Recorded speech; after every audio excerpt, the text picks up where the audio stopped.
আপনারা মিশরের কারি আব্দুল বাসেতের নাম শুনেছেন? ওনাকে নিয়ে মিশরের প্রেসিডেন্ট জামাল আব্দুল নাসের একবার সোভিয়েত ইউনিয়নে গিয়েছিল, কিন্তু কারি আব্দুল বাসেত ব্লেজার পড়তেন না, উনি জুব্বা পড়তেন। তো রাশিয়ার প্রেসিডেন্ট বলে, আপনার এইটা আবার কোন মন্ত্রী? জামাল আব্দুল নাসের বলে, এটা আমাদের কোন মন্ত্রী নয়, এটা আমাদের দেশের কারি।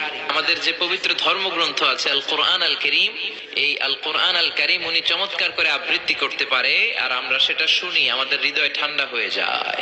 তো রাশিয়ার প্রেসিডেন্ট বলে, আজকে রাতে তো আমাদের একটা পার্টি আছে, নাইট পার্টি, এই বেলি ড্যান্স আমরা দেখবার, উইস্কি খাবো, অ্যালকোহল খাবো, মদ খাবো। কারি আব্দুল বাসেত ইবনে আব্দুস সামাদ রাজি হলো।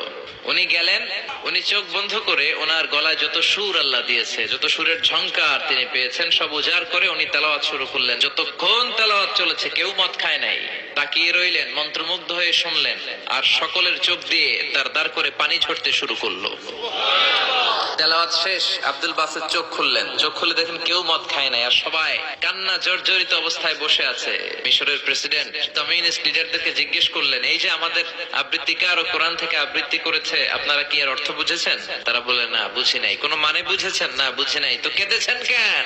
কমিউনিস্ট লিডাররা বলে, এত চমৎকার সুরেলা সুর, এরকম গলা, এরকম ভয়েস আমরা আমাদের জীবনে শুনি নাই।